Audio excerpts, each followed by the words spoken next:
तो चलिए, जय हिंद सभी मेरे प्यारे दोस्तों को। तो स्टार्ट करते हैं सेशन। सेशन का नाम आपको मालूम ही है क्या है, साफ लिखा हुआ है CDS PYQ 2025। जो मार्च वाला सेशन हुआ था, अप्रैल वाला, उसके सारे क्वेश्चन आज हम लोग डिस्कस करेंगे, मैथ वाले। तो चलिए स्टार्ट करते हैं। मैं हूं अंजर, ठीक है। और उसमें शॉर्टेस्ट वे से करेंगे कि कितने इजीएस्ट वे से किया जा सकता है हर एक क्वेश्चन को। डन। मैंने क्या बोला कि हर एक क्वेश्चन को कितना इजी वे से हम लोग अप्रोच कर सकते हैं, ये हम लोग देखेंगे। तो अब बात करते हैं क्वेश्चन नंबर फर्स्ट की। क्वेश्चन नंबर फर्स्ट देखो कि कितना इजी यहां से। अब नेक्स्ट क्वेश्चन पे चलते हैं। दूसरा क्वेश्चन क्या है, बोल रहे क्या, what is the minimum value, what is the maximum value of the sum of the number 36, 33, 30, 27 and 24। इस क्वेश्चन को देखिए क्या इंफॉर्मेशन दे रहा है कि भाई बोल रहा है कि 36, 33, 30, 27 एंड 24 होगा, तो इसका आप सम बता दो। इसका आप सम बता दो। जब बात सम बताने की आएगी तो सबसे पहले इसमें लास्ट नंबर आपको फाइंड करना होगा कि कितने नंबर ऑफ टर्म्स आ रहे हैं इसमें। तो सबसे पहले नंबर ऑफ टर्म्स निकालने के लिए आपको लास्ट टर्म हमेशा जीरो के बराबर होगा या तो जीरो होगा, ठीक है। तो लास्ट टर्म आपका, और उसके बाद जो फार्मूला होता है नंबर ऑफ टर्म्स फाइंड करने के लिए, वो क्या होता है, आपको कुछ आइडिया होगा क्या होता है वो होता है a+n-1 × d। Last term find करने के लिए, नंबर ऑफ टर्म्स फाइंड करने के लिए। इसमें फर्स्ट टर्म कितना है 36, ये फर्स्ट टर्म होगा। लास्ट टर्म हमने जीरो या जीरो के बराबर हो जाएगा, ये आपका हो जाएगा क्या 36 प्लस नंबर ऑफ टर्म्स हमें निकालना है n-1, और इनके बीच में डिफरेंस कितना है, d की वैल्यू 33 -3, याद रखिएगा -3 का है। तो यहां से हो कितना हो जाएगा 36, इससे मल्टीप्लाई करेंगे तो -3n और +3 = 0। तो -3n इधर आ जाएगा, तो 3n = 36 + 3 39। तो n = कितना हो जाएगा 13। n = कितना हो जाएगा 13। ये आपका पहला पॉइंट हो गया कि नंबर ऑफ टर्म्स इसमें कितने होंगे 13। 13 नंबर ऑफ टर्म का सम निकालना है। 13 नंबर ऑफ टर्म्स का आपको क्या निकालना है, सम निकालना है। अब सम निकालने का फॉर्मूला होता है sum of 13 number = n/2 2a + n-1 × d। ये फॉर्मूला होता है। टोटल नंबर ऑफ टर्म्स कितने आ गए 13। तो number of terms 13/2, 2 into first terms कितना है 36 plus number of terms 13, n की वैल्यू -1 और -3। वन थिंग सोचिए, 36 2 जा 72 माइनस ये हो जाएगा आपका क्या 12, और ये हो जाएगा -36। जब 12 में -3 से मल्टीप्लाई करेंगे तो 36, 13/2 = अब ये देखिए 72 में से 36 माइनस करोगे तो 36 ही आ जाएगा। तो 13/2, या आप चाहो तो 36 ही आ जाएगा, तो इसको कैंसिल आउट करोगे तो 8 आ जाएगा, 18 आ जाएगा। 18 दूना 36। अब 13 और 18 का आपको मल्टीप्लाई करना है, 13 और 18 का मल्टीप्लाई करना है, ठीक है। 13 और 18 का मल्टीप्लाई करना। अब देखिए 8 यूनिट डिजिट पे बात कर लेते हैं। 8 3 जा 24 मीन्स लास्ट में जो भी कैलकुलेशन आएगा उसके लास्ट में क्या आएगा 24 मीन्स 4 आएगा। तो लास्ट में कौन सा ऑप्शन है 4। 234 इसका फाइनल आंसर हो जाएगा। 234 जब इसका मल्टीप्लाई करेंगे तो आपका आंसर क्या हो जाएगा 234। तो इसमें पहला करना क्या था कि सबसे पहले तो आपको नंबर ऑफ टर्म्स फाइंड करने के कितने नंबर ऑफ टर्म्स होते हैं निकलेंगे इसमें। जब नंबर ऑफ टर्म्स निकल जाएगा तो आपको ये फाइंड करना है 13 नंबर ऑफ टर्म्स का सम क्या होगा। सम के लिए ये फॉर्मूला लगाइए, डायरेक्ट आंसर आ जाएगा 234। डन। मैंने क्या बोला। चलिए next question. Question number third देखिए क्या बेहतरीन सा क्वेश्चन है। सबसे पहले क्वेश्चन को समझते हैं कि क्वेश्चन बोल क्या रहा है। क्वेश्चन को समझते हैं क्या बोल रहा है। There are two natural number m और n। दो नंबर है m और n। m जो है n से बड़ा है। When m is divided by 12 leave a remainder 4। बोल रहा है कि जब m जो भी नंबर होगा 12 से डिवाइड करेंगे तो रिमाइंडर क्या देगा 4 देगा। फिर बोल रहा है when n is divided by 12 it's leave a remainder 6। बोल रहा है जब n 12 से डिवाइड होगा तो रिमाइंडर क्या देगा 6 देगा। Which of the following statement आज करेक्ट। बोल रहा है कि कौन सा स्टेटमेंट करेक्ट होगा। अब वन थिंग सोचिए, आपको तो सबसे पहले मालूम होना चाहिए, आपको सबसे पहले मालूम होना चाहिए, फिर पहले मालूम होना चाहिए। चलो उस पर बात करते हैं। The remainder when m + n is divided by 12 is 10। बोल रहा है कि जब m और n को आपस में ऐड किया जाए और 12 से डिवाइड किया जाए तो रिमाइंडर क्या आएगा, 10 आएगा।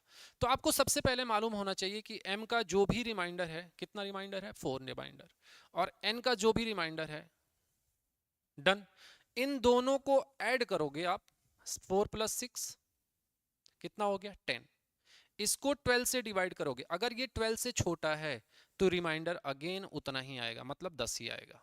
ये ध्यान रखिएगा, अगर इनका सम पूछ रहा है कि दोनों को ऐड करने के बाद जो रिमाइंडर आएगा वो 10 आएगा, तो कंडीशन क्या होता है कि m का जो रिमाइंडर होगा, n का जो रिमाइंडर होगा, अगर इनको ऐड करने के बाद डिनोमिनेटर से वैल्यू छोटी है तो वही सेम रिमाइंडर हो जाता है जी।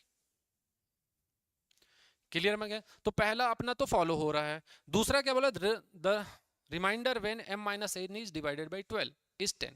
बोल रहा है कि अगर m और n का डिफरेंस ले लिया जाए तो रिमाइंडर 12 हो जाएगा, सॉरी रिमाइंडर 10 हो जाएगा जी। बिल्कुल सही बोल रहा है, m - n। अच्छा, 4 - 6 बाई 12, 4 - 6 मतलब -2 अपॉन 12। तो जब भी ये माइनस में रिमाइंडर, मतलब 12 से तो न्यूमरेटर छोटा ही है ना, तो जब भी -2 आएगा तो रिमाइंडर 2 होना चाहिए, बट यहाँ पे तो 10 बोल रहा है, तो माइनस में कभी भी रिमाइंडर माइनस में तो हो नहीं सकता। तो इसको हमें पॉजिटिव बनाने के लिए जो डिनोमिनेटर होता है उसमें से माइनस करना होता है, तो इसका भी रिमाइंडर 10 हो गया। तो जब भी, अब बी केयरफुल सुनो, न्यूमरेटर जब भी छोटा होगा डिनोमिनेटर से तो रिमाइंडर वही हो जाएगा। न्यूमरेटर अगर माइनस आ जाता है तो उसको डिनोमिनेटर में से माइनस करोगे तो वही रिमाइंडर आता है। तो दोनों में 10-10 रिमाइंडर बोला है, मीन्स दोनों आपका स्टेटमेंट फॉलो करेगा, बोथ 1 और 2। क्लियर मैंने क्या बोला, क्लियर मैंने क्या बोला? चलिए नेक्स्ट पे आते हैं आप। क्वेश्चन नंबर 3 देखिए क्या बेहतरीन सा क्वेश्चन है, रेशियो का क्वेश्चन है, ऐसा कुछ इस क्वेश्चन में था नहीं, बट क्वेश्चन को और बना दिया गया। आप चाहो तो शॉर्ट ट्रिक से कर लो, चाहो तो आप नॉर्मल मेथड से करो, चाहे जिसको भी करना है करो। आप वन थिंग सोचो यहाँ पे कि x + y ratio, y + z ratio, z + x ratio 3, 5 और 6 दिया हुआ है। फिर बोल रखा है कि x, y, z = 14। Then what is the value of x² + y² + z² equal. अब वन थिंग सोचो कि अगर मैं x + y = 3 कांस्टेंट रख लेता हूं एक के, या y + z, ये बिल्कुल बेसिक सा तरीका बता रहा हूं, 5 के, और z + x = 6 के, इन सब को ऐड करूंगा तो 2 time x, 2 time y, 2 time z, तो मतलब 2 कॉमन ले लूं तो x + y + z = इन तीनों को भी ऐड करोगे तो क्या आ जाएगा, 6 + 3 9, 9 5 14, 14 के, ये आ जाएगा। अब वन थिंग सोचिए, अगर ये 14 के आ गया तो x + y + z की वैल्यू क्या गिवन है, 14। तो 14 2 जा 14 से 14 कैंसल आउट, k की वैल्यू कितनी आ गई, 2। जब k की वैल्यू 2 आई आपकी, तो यहां पे अब k की वैल्यू 2 रखोगे तो x + y एक्चुअल में अपना रोल प्ले करेगा कि 3 × 2 = 6, y + z = क्या आएगा, सब दो दो गुना बढ़ जाएंगे, 5 × 2 10, और z + x = 6 × 2 12। और यहां पे इंफॉर्मेशन दे रखा है क्या, x + y + z = 14, यहां पे ये इंफॉर्मेशन दे रखा है। तो वन थिंग ये समझो आप, वन थिंग ये समझो कि अगर x y की वैल्यू इसमें से हटा दिया जाए तो z का बचेगा। तो x y की वैल्यू कितनी है, 6, इसमें से 6 हटाओगे तो z की वैल्यू क्या आएगी भाई साहब, 14 में से 6 माइनस करोगे तो z की वैल्यू क्या आएगी, 8। yz की वैल्यू अगर आप हटा देते हो तो x की वैल्यू आ जाएगी, yz की वैल्यू कितनी है, 10, तो x की वैल्यू कितनी आ जाएगी, 14 में से 10 माइनस करोगे 4। अब zx की वैल्यू हटाओगे तो क्या आएगी, y, मतलब zx ये वाली वैल्यू हटानी है तो क्या बचेगा, y की वैल्यू 14 में से 12 हटाओ, कितना बचेगा, 2। तीनों की तीनों वेरिएबल के आपके कांस्टेंट वैल्यू आ गई। यहां पे इंफॉर्मेशन दे रखा है x² + y² + z²। x की वैल्यू कितनी है, 8, सॉरी 4, तो 4 का स्क्वायर, और y की वैल्यू कितनी है, 2 का स्क्वायर, z की वैल्यू कितनी है, 8 का स्क्वायर हो गया। 64 + 4 + 16, 16 4 20, और 60 84, ये फाइनल आंसर हो जाएगा आपका, 84 है, हाँ ऑप्शन नंबर बी। तो देख लेना इसको कैसे किस तरह अप्रोच किया है, और आप चाहते तो डायरेक्ट यहीं से कर सकते थे ना, अब देखो ये तो तरीका हो गया कि एक प्रॉपर मेथड से गए हम लोग, ये तो तरीका हो गया अपना एक कि प्रॉपर मेथड से गए हैं। दूसरा तरीका इसका क्या हो सकता था, इससे इजी मेथड में जाने का? इससे इजी मेथड में जाने का सबसे अच्छा तरीका होता था, देखो अब इसको कितना इजी वे में अप्रोच कर सकते हैं अब हम लोग, कि भाई सब एक काम करते हैं ना, इन सबको आपस में ऐड कर लेते हैं। तो यहां से मुझे मालूम है कि इतना इक्वल टू इतना प्लस इतना, तो यहां से 2x plus y plus z equal to, मतलब इसको इसको और इसको आपस में ऐड करूंगा तो यहां पे कितना हो जाता, 5 3 8 6 14 14। तो यहां से x plus y plus z equal to कितना हो जाता, 7। बट यहां पे तो 14 दे रखा है, मतलब इसकी हर एक की वैल्यू दो गुनी करनी पड़ेगी, हर एक की वैल्यू दो गुनी करनी पड़ेगी। मतलब x प्लस वाई जो था आपका 3 था, तो इसका डायरेक्ट दो गुना करो, क्योंकि इस ये वैल्यू जो है इसकी दो गुनी है, तो हर एक वैल्यू दो गुनी हो जाएगी, तो 6 हो जाएगी। y प्लस जेड होता तो कितना हो जाता, 5 की जगह पे 10 हो जाता। और यहां पर आपका z प्लस एक्स जो होता 6 होता, तो कितना हो जाता, वो 12 हो जाता आपका डायरेक्ट। कैसे, यहां से इसको कंपेयर करते कि दो गुना है भाई इसका, तो सारी वैल्यू दो दो दो गुनी बढ़ जाती, उसके बाद तो सब वैल्यू निकाल लो, तुरंत निकाल दो, उसमें कांस्टेंट लेने की जरूरत नहीं पड़ती। यहां तक कंफर्म है मैंने क्या बोला, कि उसमें कांस्टेंट लेने की जरूरत आपको नहीं पड़ती। नेक्स्ट क्वेश्चन, क्वेश्चन नंबर 4, देखो क्या बेहतरीन सा क्वेश्चन है ये। बोल रहा है the ratio of sum of two number and their difference is 5:1। बोल रहा है कि दो नंबर हैं, उनका अगर सम किया जाए और उन दोनों का डिफरेंस भी लिया जाए, तो उनका जो रेशियो बनेगा वो क्या बनेगा, 5:1। मैं मान लेता हूं एक x है दूसरा y है, थोड़ा सा समझना। अब इनका सम किया और इनका डिफरेंस लिया, तो क्या रेशियो आ गया, 5:1। फिर बोल रहा है what is the ratio of the sum of their square to the difference of their square. मतलब अब जो आपको रेशियो बताना है, उनके सम स्क्वायर करके सम करना है, स्क्वायर करके डिफरेंस निकालना है। तो एक बात सोचूं कि मैं कुछ यहाँ पे ना वैल्यू सोचने की कोशिश करना हो। अब एक चीज ध्यान रखना कि इन दोनों के बीच में जो डिफरेंस है वो 1 है, तो x जो होगी इस वाली वैल्यू से y से सिर्फ 1 यूनिट बड़ी होगी, क्योंकि डिफरेंस है ये। ठीक है, ऐसे कुछ हम लोग सोचते हैं। तो अगर मैं x की वैल्यू को 3 रख लेता हूं, y की वैल्यू को 2 रख लेता हूं, तो 3 + 2 5, x की वैल्यू को 3, 3 - 2 1, मतलब ये हमारा फुलफिल कर गया कि x की वैल्यू 3 तो y की वैल्यू कितनी, 2। डन, मैंने क्या बोला, तो यहां पे अब बोला है कि आपको जो डिफरेंस बताना है वो सम ऑफ स्क्वायर करना है और डिफरेंस निकालना है सम ऑफ स्क्वायर ऑफ, ठीक है, डिफरेंस ऑफ देयर स्क्वायर्स। तो x की वैल्यू कितनी भाई, 3 का स्क्वायर, 2 का स्क्वायर अपॉन 3 का स्क्वायर माइनस 2 का स्क्वायर। 3 का स्क्वायर 9, 2 का स्क्वायर 4, 9 + 4 13, 3 का स्क्वायर 9, 2 का स्क्वायर 4 5, 13/5। यही बस, इतना इजी क्वेश्चन था। इससे इजी क्वेश्चन हो ही नहीं सकता सीडीएस के एग्जाम में, इससे इजी क्वेश्चन नहीं हो सकता, ये ध्यान रखिएगा। डन, यहां तक क्लियर, आगे बढ़े। चलिए नेक्स्ट क्वेश्चन। बोल रहा है travelling at 3/5 half is usual speed. बोल रहा है कि अगर वह अपनी यूजुअल स्पीड का 3/5 कर दे, a man is late by 20 minute, वो आदमी 20 मिनट लेट हो जाता है। What is the usual time if he travel with his usual speed. बोल रहा है कि वो अगर अपनी एक्चुअल स्पीड से चलता तो एक्चुअल टाइम क्या लगता। तो आपको मालूम है एक कॉन्सेप्ट क्या, कि जो स्पीड होता है वो टाइम के इनवर्सली प्रोपोर्शनल होता है। क्या होता है, जो स्पीड होता है इनवर्सली प्रोपोर्शनल के क्या होता है, टाइम। मतलब अगर स्पीड बढ़ेगी तो टाइम घटेगा, और टाइम बढ़ेगी तो स्पीड, टाइम बढ़ेगी तो स्पीड घटेगा। डन। 3/5 का मतलब क्या है, अगर मैं स्पीड की बात करूं 3/5 का मतलब क्या है, कि पहले 3/5 का मतलब क्या है, कि पहले अगर 5 की स्पीड से चल रहा होगा तो अभी किसकी स्पीड से चलेगा, 3 की स्पीड से चलेगा, अभी 3 की स्पीड से चल रहा होगा। ठीक है, तो अब यहां पर टाइम की बात किया जाए, ये दोनों इनवर्सली प्रोपोर्शनल है, तो जो यहां की स्पीड होगी यहां का टाइम बनेगा, जो यहां की स्पीड होगी यहां का टाइम बनेगा, बात खत्म। ये स्पीड ये टाइम, बात खत्म। डन, मैंने क्या बोला। अब देखिए अगर वो 5 की स्पीड से चल रहा होगा तो 3 यूनिट का टाइम ले रहा होगा, अगर वो 3 की स्पीड से चलेगा तो 5 यूनिट का टाइम ले रहा होगा। तो यहां से इसके बीच में डिफरेंस कितना है टाइम का, 2 यूनिट का। वो बोल रहे कितने से लेट हो जाता है, 20 मिनट से। अगर यहां से ये चल रहा है तो कितने यूनिट से लेट होता है, 2 यूनिट से। तो 2 यूनिट की वैल्यू 20 के बराबर, तो 1 यूनिट की वैल्यू 10 गुना, 2 से काटोगे तो 1 यूनिट की वैल्यू 10 आ जाएगी। स्टार्टिंग में इनिशियल टाइम कितना लिया, 3 यूनिट, तो 10 into 3 into 10 equal to 30 minute का टाइम लेगा। दैट्स इट, यही आंसर हो जाएगा। इतना इजी सा क्वेश्चन बन जाएगा ये, अगर वो कॉन्सेप्ट क्लियर है आपका, कौन सा, कि इनवर्सली प्रोपोर्शनल होता है, तो इनवर्सली प्रोपोर्शनल होता है तो ये कॉन्सेप्ट लगाओ, तुरंत आ जाएगा। नेक्स्ट क्वेश्चन, ये देखिए क्या है, ये तो मतलब डायरेक्ट क्वेश्चन ही दिया हुआ है, मतलब डायरेक्ट रूल ही दिया हुआ है।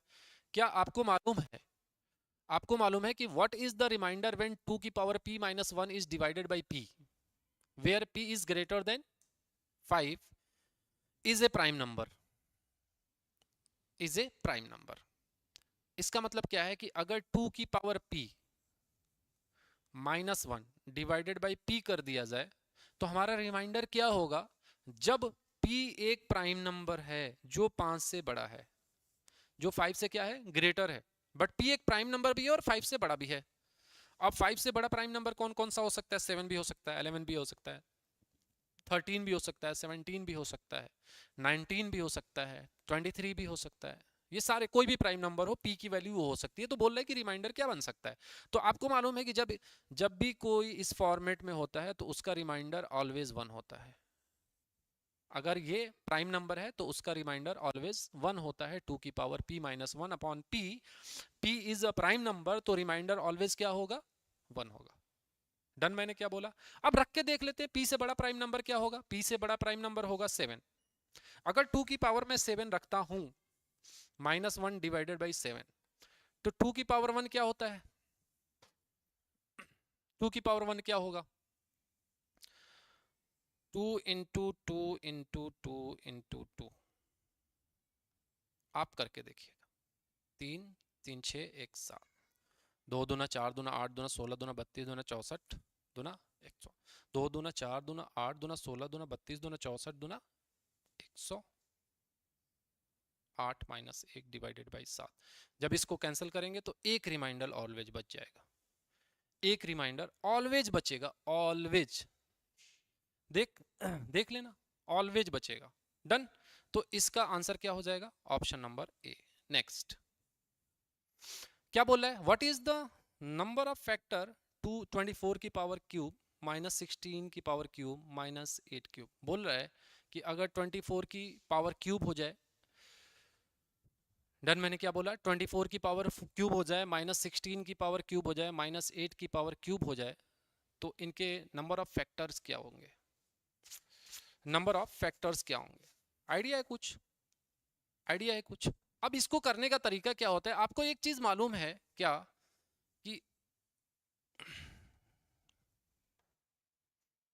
इस क्वेश्चन को देखना, ये बहुत ना, आप चाहे सीडीएस दो चाहे एसएससी दो ना, ये बहुत इंपॉर्टेंट सा क्वेश्चन है। क्या एक फॉर्मूला होता है कि अगर a x cube plus y cube, x plus y plus z equal to अगर 0 है, तो x cube plus y cube plus z cube equal to 3xyz होता है। आप ये ध्यान रखिएगा।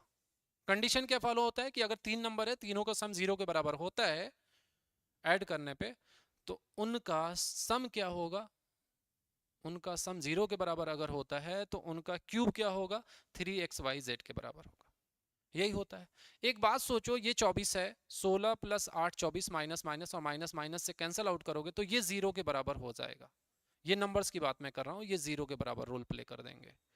माइनस 16 माइनस 8 प्लस 24 0 के बराबर कर देंगे। मीन्स अगर इनके फैक्टर निकालने की बात करूँ तो 3 इंटू 24 इंटू 16 इंटू 8, यही होगा।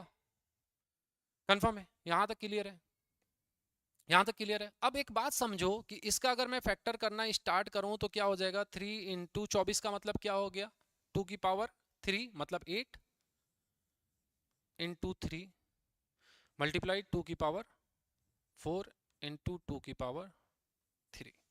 अगर 2 की पावर 3 में देखूं तो 4 प्लस 3 7 3 10, 2 की पावर 10 इंटू 3 की पावर 2।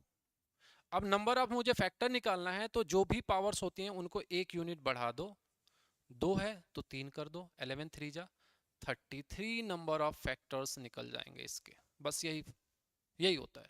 नंबर ऑफ फैक्टर देखने का तरीका, अगर वो 0 के बराबर है तो 3 इंटू उनके फैक्टर्स देखो, पावर को ड्रॉप करो, और उसके बाद यहाँ पे पावर जो भी है उनकी, उसको 1 यूनिट इंक्रीज करके मल्टीप्लाई करना, नंबर ऑफ फैक्टर्स आ जाएंगे। डन। मैंने क्या बोला, यहां तक क्लियर है मैंने क्या बोला? ठीक है। नेक्स्ट, अब बात करते हैं ये, देखो कितना बेहतरीन सा क्वेश्चन है, बट कंडीशन ये है कि थोड़ा सा कुछ तुम्हें माइंड में रखना पड़ेगा, वैल्यू रखनी पड़ेगी, जो भी है वैल्यू रखनी पड़ेगी, थोड़ी सी माइंड स्क्वायर क्यूब पे वर्क करना पड़ेगा, इसको वैसे ही आंसर दे सकते हो विदाउट पेन चलाए। अच्छा एक बात बताओ कि बोल क्या रहा है कि what is the least number of complete year in which the sum of the money out of 20% compound interest compounded annually will be the more than double. बोल रहा है कि कौन सा एक अमाउंट लगाया जाए या कोई एक अमाउंट है उस पर रेट ऑफ इंटरेस्ट 20% कर दिया जाता है, 20% कर दिया जाए, ठीक है, तो कितने सालों में वो डबल से ज्यादा हो जाएगा। मतलब अगर मान लो 100 रुपए लगाया ना, तो 20% रेट ऑफ इंटरेस्ट पे कितने ईयर अपने पैसे को लगा दूं मार्केट में या बैंक में डिपॉजिट कर दूं कि वो 200 से ज्यादा हो जाए। मतलब 100 रुपए लगाया तो मुझे पैसा कितना मिले, 200 रुपए से ज्यादा मिले। तो अब एक बात समझो, अमाउंट इक्वल टू आपका, आपने पढ़ा होगा अमाउंट इक्वल टू क्या होता है, principal into 1 plus r upon 100। इससे इजी नहीं बनेगा, ये ध्यान रखना, बहुत इजी बन जाएगा इससे। अगर मैं मान लेता हूं कि प्रिंसिपल मेरा 1 रुपए है, मैंने मान लिया कि प्रिंसिपल मेरा 1 रुपए लगाया, तो मेरा जो अमाउंट आना चाहिए वो 2 पॉइंट समथिंग में आना चाहिए। सिंपल सा कॉन्सेप्ट है, ठीक है। तो अब एक चीज सोचो कि अगर प्रिंसिपल 1 रुपए रख लिया तो अमाउंट इक्वल टू हो जाएगा 1 प्लस 20 अपॉन 100 की पावर n की वैल्यू अब हम लोग रखते रहेंगे, तो यहां से ये हो जाएगा 120, तो अमाउंट इक्वल टू हो जाएगा 120 अपॉन 100 की पावर n, या इक्वल टू हो जाएगा 1.2 की पावर 20 की पावर n, या 1.2 की पावर n। अब n की वैल्यू मुझे रखना स्टार्ट कर दो। 1 रुपए लगाया है, जैसे ही 2 रुपए में कन्वर्ट होगा हम तुरंत इसको एक्सेप्ट कर लेंगे। अगर 1 की पावर 1 रखा, n की पावर 1 रखूं तो 1.20 में पावर 1 रखूं तो कितना आएगा 1.2। अगर इसकी पावर 2 रखूं, 1.20 की पावर 2 रखूं तो कितना आएगा 1.44। मतलब 1 रुपए जमा किया तो 2 साल के बाद मुझे कितना बन जाएगा 1 रुपए 44 पैसे। अगर 3 रख दूं तो 1.2 की पावर क्यूब रख दूं तो 1.728। ये क्यूब 12 का क्यूब है, 1 पॉइंट अभी भी 2 के बराबर नहीं हुआ, 1 रुपए 70 पैसे के करीब हुआ। और अगर 1.2 की पावर 4 रख दूं, मतलब 4 साल कर दूं, देखो अब 2 नहीं होगा, 3 नहीं होगा, 4 और 5 में से एक ही आंसर होगा। तो 1.2 की पावर 4 करोगे तो ये आ जाएगा 2.0736, ऐसा कुछ आएगा, 2 पॉइंट मोर देन में ही आएगा। मतलब ये मोर देन हो गया, 2 रुपए से ज्यादा हो गया। लगाया कितना था पैसा 1 रुपए, अब कितना हो गया 2 रुपए। ऑप्शन नंबर सी, बस इतना ही था। इसको आपको संभालना था कि ये कैसे संभलेगा, उसके बाद तो पावर काम करते हुए बढ़ जाओ, ऑटोमेटिक वो आंसर आगे बढ़ जाएगा, ऑटोमेटिक वो आंसर आगे बढ़ जाएगा। डन। मैंने क्या बोला, क्लियर मैंने क्या बोला, यहां तक क्वेश्चन को ध्यान में रखना। नेक्स्ट क्वेश्चन देखो, ये क्या बेहतरीन सा क्वेश्चन है, इसमें थोड़ा सा अगर आपने मिस किया ना क्वेश्चन गड़बड़ हो जाएगा। A train of certain length take time t to pass a complete through a station of length x। बोल रहा है कि एक ट्रेन है जिसकी कुछ एक लंबाई है और स्टेशन को पास करता है जिसकी लंबाई x है, स्टेशन की लंबाई x है, वो t टाइम लेता है, t टाइम लेता है। अगर मैं मान लेता हूं कि ट्रेन की लंबाई l है, तो अब आपको मालूम है कि अगर ट्रेन किसी थिंग को क्रॉस करती है जिसका विड्थ एक्सेप्टेबल हो तो दोनों का लेंथ आपस में जुड़ जाता है, ये मालूम है।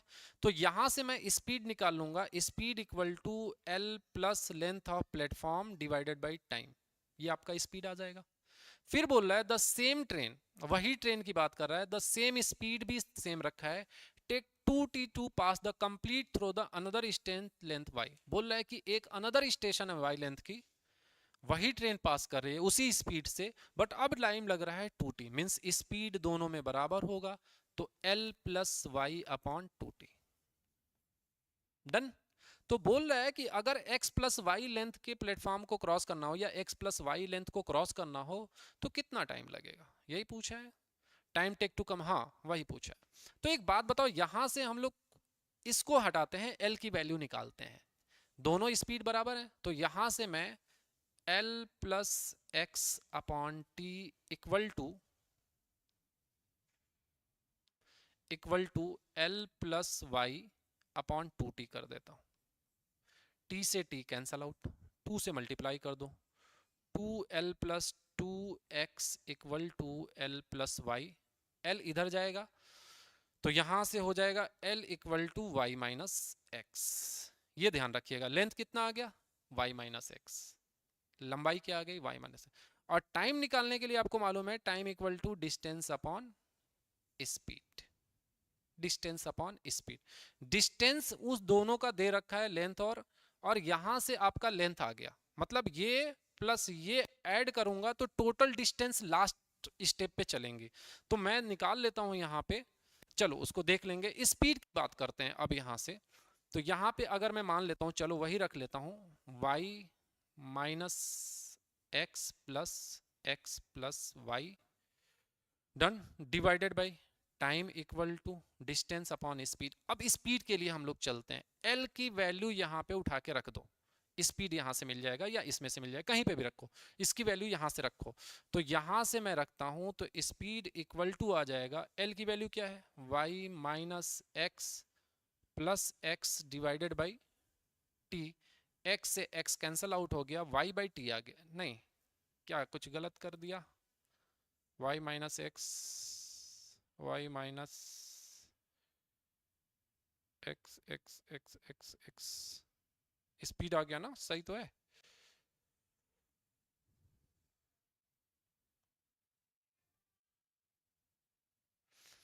जी बिल्कुल, हम लोग कंटिन्यू रखेंगे, उस पर वर्क करते ही चलेंगे, ठीक है, आप बिल्कुल परेशान मत हो। डन, मैंने क्या बोला। चलो अब यहां से देखते हैं, यहां से देखते हैं, यहां से देखो क्या आया, यहां से आपका क्या इंफॉर्मेशन आया।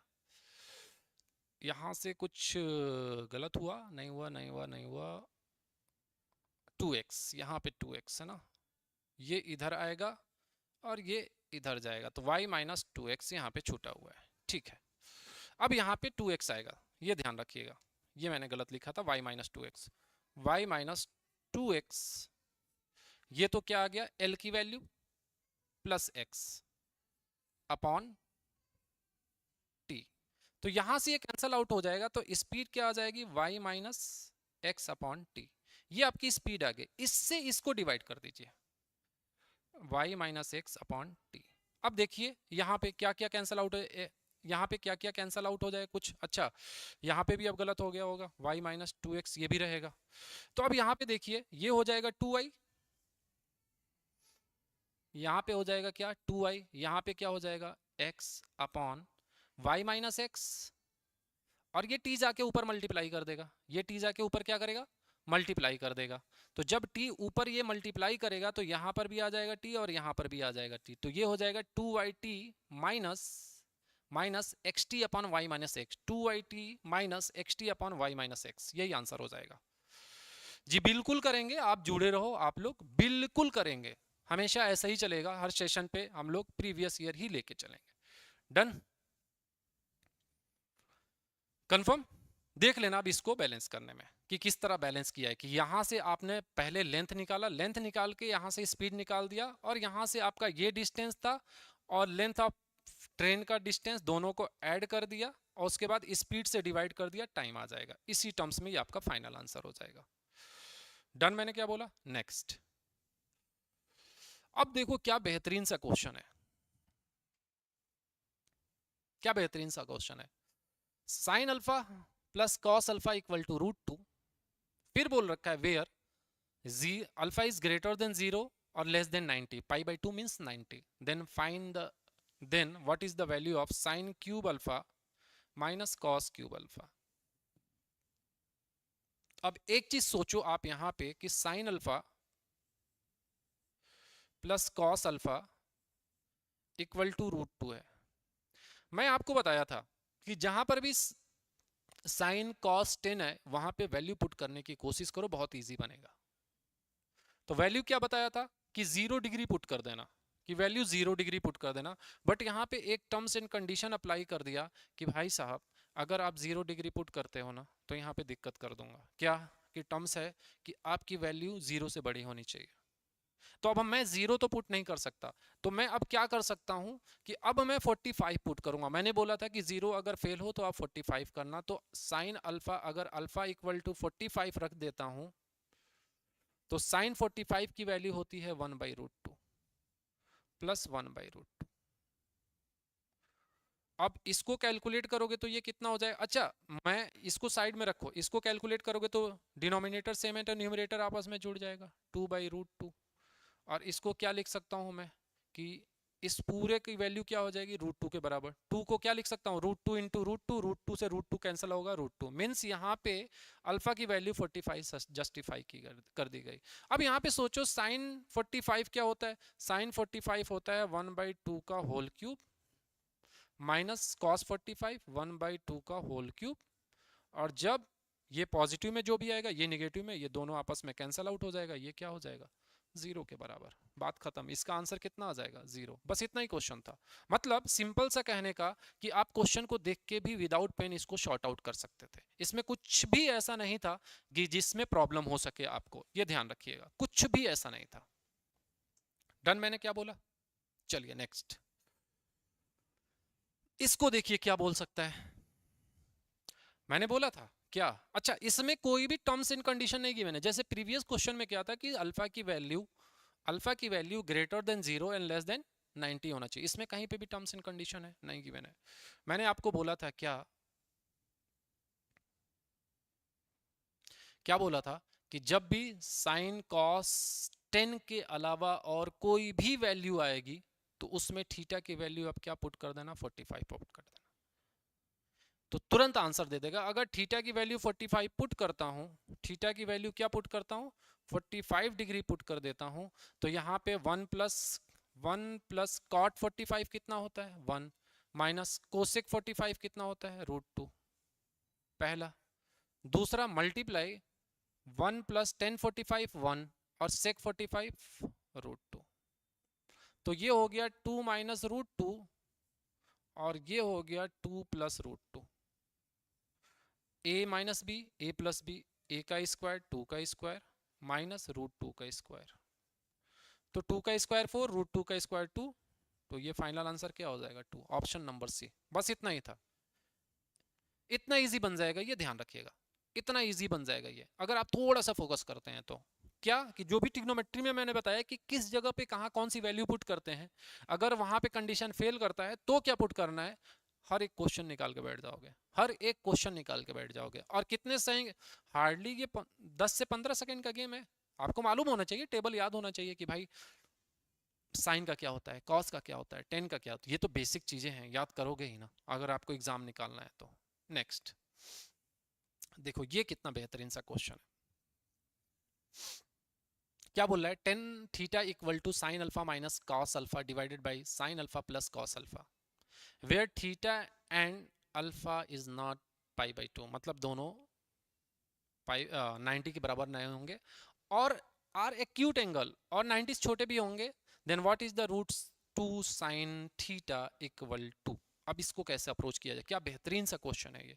जब भी ऐसा क्वेश्चन आ जाए ना, आप राइट एंगल ट्रायंगल पे मैंने बात किया था, हमेशा बोलता हूँ कि इस पे फोकस रहा करो, इस पे फोकस रहा करो, ठीक है।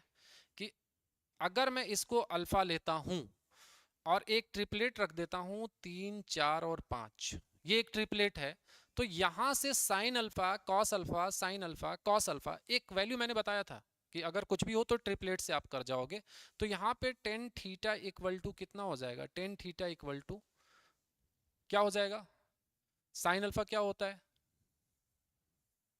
Perpendicular upon base minus cos alpha क्या होता है base upon perpendicular hypotenuse divided by 4/5 plus 3/5। जब इस पूरे को कैलकुलेट करोगे तो 4 माइनस 3 बेस तो सेम है 1/5, 7/5, 5 से 5 कैंसिल आउट हो जाएगा, क्या आ जाएगा 1/7। अब एक चीज सोचो कि टेन थीटा इक्वल टू हो गया 1/7। डन। ये आपका हो गया परपेंडिकुलर और ये आपका हो गया क्या बेस, यही हो गया। परपेंडिकुलर और क्या हो गया, बेस। यही हुआ ना, टेन थीटा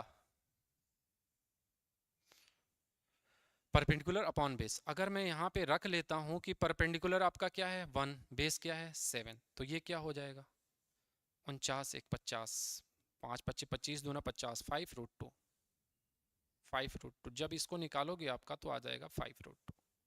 अब एक चीज सोचो, अगर ये थीटा है आपका, थीटा वैल्यू, ये आपका परपेंडिकुलर, ये आपका बेस, ये आपका हाइपोटेनिस आ गया, तो आपसे पूछा गया है √2 sine theta, √2 sine theta, √2 sine theta. Sine theta मतलब क्या, perpendicular upon hypotenuse, perpendicular upon hypotenuse into 1/5√2, √2 से √2 कैंसल आउट हो गया। डन मैंने बोला। ये तो इस पूरे का कैलकुलेशन मेरा कितना आ गया 1/5। अब मुझे इसमें क्रॉस चेक करना पड़ेगा, क्रॉस चेक करना पड़ेगा क्या, साइन अल्फा की वैल्यू रखिए 4/5 माइनस कॉस अल्फा की वैल्यू रखिए 3/5, ये कितना हो गया 1/5। अपना आंसर क्या आया था 1/5। इन तीनों को चेक करने की जरूरत ही नहीं है, पहला ही आंसर दे दिया 1/5, ये भी आपका आंसर आ गया 1/5, आंसर हो गया, बात खत्म। इतना इजी बन जाएगा ये। डन मैंने क्या बोला, यहां तक क्लियर है? देख लेना, बहुत इजी सा क्वेश्चन है ये, बहुत इजी सा क्वेश्चन है, तरीके होने चाहिए मालूम करने के लिए, नहीं तो आप लगे रहो फॉर्मूले से, क्या फर्क पड़ता है। Next question number 4। अब देखो, मतलब इस क्वेश्चन को पेन, इस क्वेश्चन में भी पेन चलाने की जरूरत है क्या। बोल रहे for how many value of alpha does the expression sign alpha plus 2, sign alpha plus 4 और साइन अल्फा -2 और साइन अल्फा -4 बिकम 0। अल्फा के कितने ऐसे वैल्यू यहां पे रख दिए जाएं कि जिसकी वैल्यू 0 है। और 0 का मतलब क्या है कि यहां पर, अब एक चीज थोड़ा सा समझना इस क्वेश्चन में, इस क्वेश्चन में तो पेन भी नहीं चलाने की जरूरत है, ये ध्यान रखिएगा। अगर आपको पास थोड़ा सा भी नॉलेज है ना ट्रिग्नोमेट्री का, सिर्फ थोड़ा सा, तो इस क्वेश्चन को वैसे ही निपटा दोगे।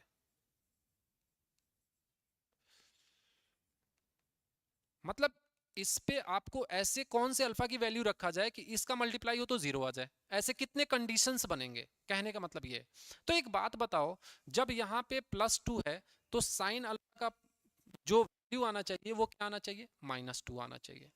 या तो साइन अल्फा, यहाँ पे +4 है तो साइन अल्फा क्या आना चाहिए -4, और यहाँ पे -2 है तो यहाँ पे क्या आना चाहिए +2, और यहाँ पे -4 है तो यहाँ पे क्या आना चाहिए +4। और आपको मालूम है कि साइन की जो लिमिट होती है, जो बाउंड्रीज होती है, वो -1 से लेके +1 तक ही होती है। मतलब कोई ऐसा साइन का वैल्यू है ही नहीं, या तो जो -2 दे या -4 दे या +2 दे या +4 दे, कोई ऐसी वैल्यू है ही नहीं। बस सिर्फ आपको ये नॉलेज होना चाहिए था कि साइन की जो लिमिट होती है वो -1 to 1 होती है, मतलब मिनिमम -1 और मैक्सिमम 1, इससे ज्यादा नहीं होती। तो इसमें हम कोई वैल्यू रख ही नहीं पाएंगे साइन की, तो इसका आंसर क्या आ जाएगा नो वैल्यू, कि कोई ऐसी वैल्यू है ही नहीं कि जिसका मल्टीप्लाई करके हम लोग क्या ला दें, कोई भी नंबर ऑफ फैक्टर ला दें। डन मैंने क्या बोला। चलिए नेक्स्ट, ये देखो क्यों दिया होगा ये क्वेश्चन। जैसे पिछला वाला क्वेश्चन मजे के लिए दिया था ना, ये भी क्वेश्चन मजे के लिए दिया है। What is the value of x where x is greater than equal to 0 and less than 30 degree. बोल रहा है कि एक्स की वैल्यू क्या होगी जो 0 से बड़ी या बराबर होगी और 30 डिग्री से छोटी होगी, satisfying tan 3x tan 6x equal to 1।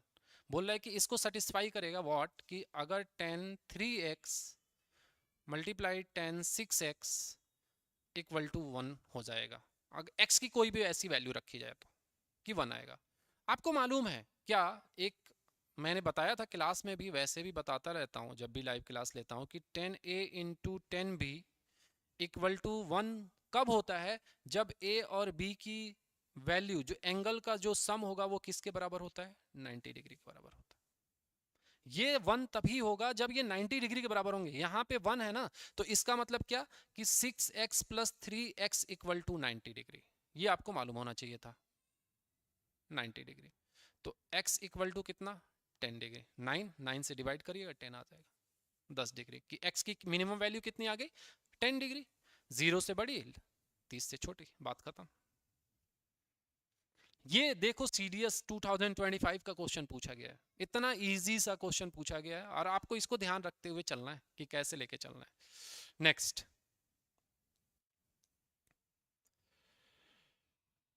इसको क्या किया जा सकता है आप बताइए। बहुत बेहतरीन सा क्वेश्चन है, इतना बेहतरीन क्वेश्चन है कि सोच भी नहीं सकते कि इसको अप्रोच इतना ज्यादा इजी हो जाएगा, इतना ज्यादा इजी हो जाएगा। बताइए इसको क्या किया जा सकता है। देखो यहां पे क्या इंफॉर्मेशन गिवन है, a माइनस बी का whole square, done, c minus a, b minus c का whole square, c minus a minus b, c minus a का whole square, a minus b, b minus c. तो एक काम करता हूं मैं कि इन तीनों को जोड़ता हूं, ऐड करता हूं। तो यहाँ पे b माइनस सी, c माइनस ए, यहाँ पे एक नहीं है, कौन सा, वो है b माइनस सी, सॉरी b माइनस ए।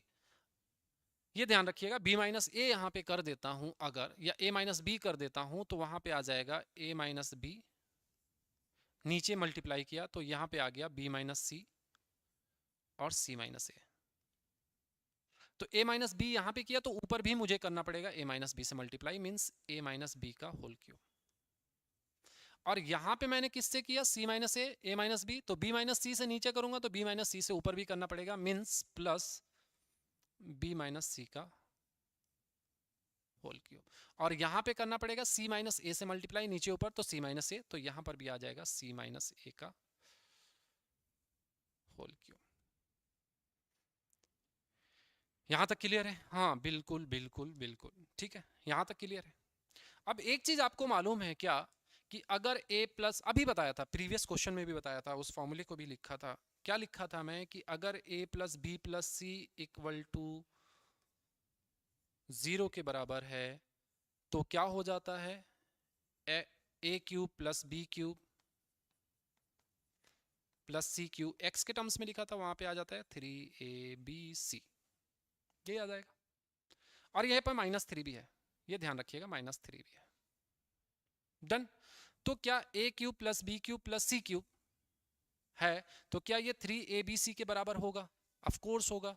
तो 3a की value a minus b, b की वैल्यू b माइनस सी, और c की value c minus a, divided by a minus b, b minus c और c माइनस ए -3। ये पूरा वैल्यू तो cancel out हो जाएगा, और 3 माइनस 3 इक्वल टू क्या हो जाएगा, 0 के बराबर। आंसर क्या हो जाएगा, 0 हो जाएगा। डन। मैंने क्या बोला, डन मैंने क्या बोला, यहां तक क्लियर है। चलिए नेक्स्ट,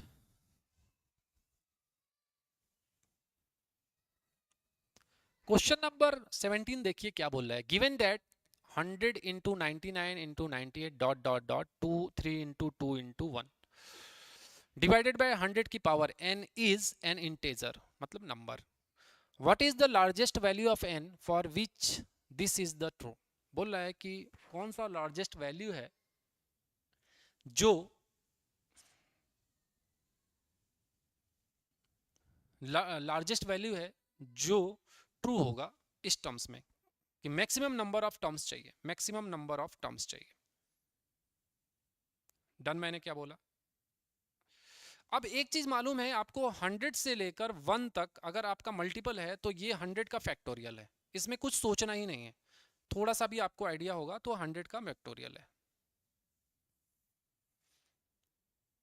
100 का फैक्टोरियल है डिवाइडेड बाई 100 की पावर n। डन। और 100 के फैक्टोरियल में जब आपस में मल्टीप्लाई होते हैं तो नंबर ऑफ जीरो कितने आते हैं, नंबर ऑफ जीरो जो आएंगे वो आएंगे 12, 12। तो अब एक बात सोचो, एक बात सोचिए जरा आप, 100 की पावर 10 की पावर 24 लिख सकता हूं, क्योंकि फैक्टोरियल में 100 फैक्टोरियल में कितने नंबर ऑफ जीरो आएंगे, 24। तो ये भी 10 की पावर क्या हो जाएगा, 2n। बेस सेम है तो पावर भी आपस में सेम होंगे, मीन्स 2 इक्वल टू 24, तो n इक्वल टू कितना, 12। बट हाँ, आपको ये मालूम होना चाहिए कि ये 100 का फैक्टोरियल था ऊपर वाला, और 100 के फैक्टोरियल में कितने नंबर ऑफ जीरो आते हैं, तो 24 नंबर ऑफ जीरो आते हैं। डन मैंने क्या बोला? चलिए नेक्स्ट।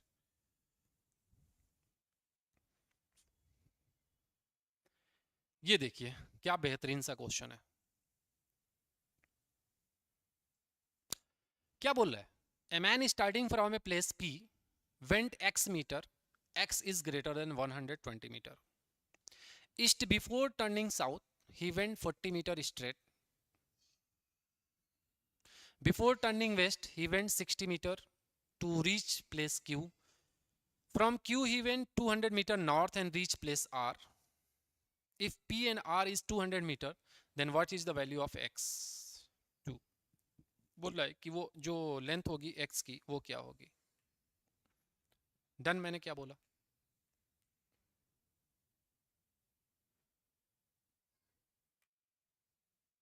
ठीक है ठीक है ठीक है ठीक है। देखिए अब क्या बोलते हैं। जब भी ऐसा क्वेश्चन आ जाए ना, तो आपको एक चीज ध्यान रखना चाहिए, नॉर्थ साउथ, ठीक है, east west, east west, east west. एक बात बताइए, एक आदमी है यहाँ पे, यहीं से चलना स्टार्ट करेगा, अब ये ध्यान रखिएगा, यहां से चलना स्टार्ट करेगा। क्या बोल रहा है? From place p went x metre, मैं मान लेता हूं एक्स मीटर यहां तक गया है, ये एक्स मीटर है पूरा। ईस्ट बिफोर टर्निंग साउथ, बोल रहा है कि south, before turning south he went 40 metre straight, south की तरफ मुड़ने से पहले वो 40 मीटर स्ट्रेट जाता है, मतलब यहां से यहां तक 40 मीटर है। बिफोर टर्निंग वेस्ट, ठीक है, 40 metre straight turning west, he went 60 metre to reach place q. बोल रहा है कि जब यहां से यहां तक 60 मीटर जाता है, 60 मीटर। अब एक चीज ध्यान रखना, यहां से यहां तक x मीटर गया है, इसलिए इसने बोल दिया है कि x is greater than 120 metre, कि आप इसी डायरेक्शन में इसी लोकेशन में रखिए 60 मीटर, ऐसा ना कि यहां पे बना दीजिएगा। ये बहुत क्लियर रखता है, यूपीएससी वगैरह ना अपने क्वेश्चन को लेके बहुत क्लियर रखता है। ये बिल्कुल भी एसएससी की तरह नहीं है कि आप उस पे आरटीआई डाल दो या कुछ भी कर दो कि नहीं ये क्वेश्चन गलत है या समथिंग, ऐसा कुछ भी नहीं। ये बिल्कुल क्लियर रखते हैं कि कहाँ पे वो पॉइंट बनना है। अब बोल रहा है कि यहाँ से कितना मीटर जाते हैं, 200 मीटर नॉर्थ जाता है, 200 मीटर नॉर्थ जाता है। अब एक बात बताइए, 40 मीटर यहाँ से यहाँ तक, अगर ये 40 है तो ये कितना हो गया होगा, 200 मीटर 160, 160 हो गया होगा। चलिए डन। अब क्या बोल रहा है? एंड रीच प्लेस आर, और बोल रहा है कि आर पे पहुंच जाता है, और ये पी था ही आपका। फिर बोल रहा है कि p r is 200 metre, p और आर की जो लंबाई है वो 200 मीटर। डन। तो बोल रहा है कि ये जो x था ना, यहां से लेकर यहां तक जो आपने x इसको कंसीडर किया था, उसकी लंबाई क्या होगी। एक बात बताओ, एक ट्रिपलेट होता है क्या, 3 4 5, 4 का कितने टाइम, 5 टाइम, और 5 का कितने टाइम, 4 का कितने टाइम, 4 का कितने टाइम, 4 टाइम, 5 का कितने टाइम, 4 टाइम। तो ये भी क्या हो जाएगा, 3 का भी 4 टाइम। मतलब अगर एक यूनिट की वैल्यू 40 है, तो 40 इंटू 3 120, ये आपका 120 आ जाएगा। डन मैंने क्या बोला, इसी वैल्यू 60 यूनिट की, 160 यूनिट की वैल्यू 4 के बराबर, तो यहाँ पे देख लेना 4 यूनिट की वैल्यू 160 के बराबर, तो 1 यूनिट की वैल्यू 40 के बराबर। तो यहाँ पे ये ट्रिपलेट है 3 4 5, तो ये भी बनेगा 3 4 5, क्योंकि ये रेशियो ही है। तो यहाँ पे 3 यूनिट की वैल्यू कितनी होगी, 3 इंटू 4 इक्वल टू 120, मतलब ये 120 रहा होगा। और 60 यूनिट ये, तो 120 प्लस 60 इक्वल टू कितना, 180। बस यही था कि 180 हो जाएगा वो। डन मैंने क्या बोला, देख लेना। अब इस चीज को आपको बिल्कुल प्रॉपर देखना है, अब सोचते हुए कि क्या चल रहा है क्या नहीं चल रहा है। हो गया। नेक्स्ट, इस क्वेश्चन को देखो, क्या बोल रहा है ये कि x square plus y square plus z square equal to 3 where x y z are integer, integers means number, minus minus वाले भी पॉजिटिव वाले भी, ठीक है। Then how many value can x y plus y z plus z x.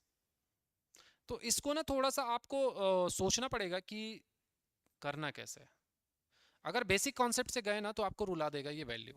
तो मैं यहाँ पे ना वैल्यू रखना स्टार्ट करूंगा। अब देखना थोड़ा सा, x square plus y square plus z square equal to 3, done. यहाँ पे इंफॉर्मेशन है x y plus y z plus z x. अगर मैं x की वैल्यू 1 रखता हूँ, पॉजिटिव 1, y की भी वैल्यू 1 रखता हूँ, z की भी वैल्यू 1 रखता हूँ, तो 1 का स्क्वायर 1, 1 का स्क्वायर 1, 1 का स्क्वायर 1, 3। पहला ये एक निकला। अगर x की वैल्यू -1 रखता हूँ, डन। और अच्छा, अब यहाँ पे रखो, अगर ये 3 पुट कर दिया तो x into y x, y into z 1 और z इंटू एक्स 1, तो 1 + 1 1 कितना आ गया 3, डन। अब एक चीज सोचो, अगर -1 रखता हूं, यहां पे भी रख देता हूं 1 और 1, तो -1 का स्क्वायर 1, 1 का स्क्वायर 1, 1 का स्क्वायर, ये भी 3 के बराबर हो जाएगा। अब यहां पे रखो -1 और x और y, -1 और 1, तो ये कितना हो जाएगा -1, 1 और 1 1, और -1 और 1 -1, ये तो ये कितना हो जाएगा -2 + 1 -1। अगर मैं -1 1 रख देता हूं तो ये क्या हो जाएगा, -1 का स्क्वायर 1, -1 का स्क्वायर 1, -1 का 3 बन ही जाएगा, ये भी 3 बन के बराबर होगा। तो अब यहां पे रखता हूं तो -1 प्लस माइनस प्लस माइनस और माइनस प्लस माइनस, तो ये क्या हो जाएगा -2 + 1 -1। अगर मैं तीनों को माइनस रख देता हूं तो क्या हो जाएगा, अगर तीनों को माइनस रख देता हूं तो ये 1 का स्क्वायर 1, 1 का स्क्वायर -1 का स्क्वायर 1, -1 का स्क्वायर, तीनों को ऐड करूंगा, ये 3 के बराबर हो जाएगा।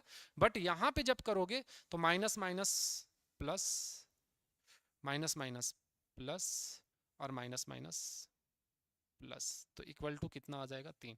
तो ये देखो कितने नंबर ऑफ मुझे मिल रहे हैं वैल्यू, +3 -1 -1 +3, तो ये 2, मतलब 2 वैल्यूज मिलेंगे।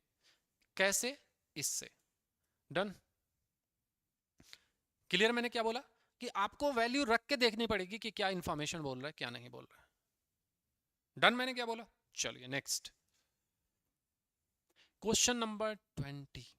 बहुत इजी सा क्वेश्चन है, अगर आप निकाल देते हो तो बहुत अच्छी बात है, नहीं निकाल पाते हो तो सोचने वाली बात है कि क्यों नहीं आया है, कि सोचने वाली बात है क्यों नहीं आया है।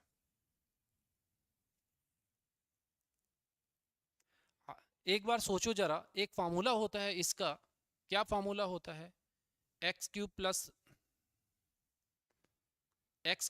y³ + z³ -3xyz equal to, क्या क्या होता है इसका एक फार्मूला होता है। ये सब फार्मूले ना डायरेक्ट आपके एग्जाम हॉल में देता है और कुछ भी नहीं देता है। एक चीज ध्यान रखना, डायरेक्ट आपके एग्जाम हॉल में देता है, डन। मैंने क्या बोला, डायरेक्ट बिना सोचे समझे दे देगा, बिना सोचे समझे दे देगा, ठीक है। फार्मूला होता है एक ब्रैकेट में x + y + z, दूसरे ब्रैकेट में आएगा x + y + z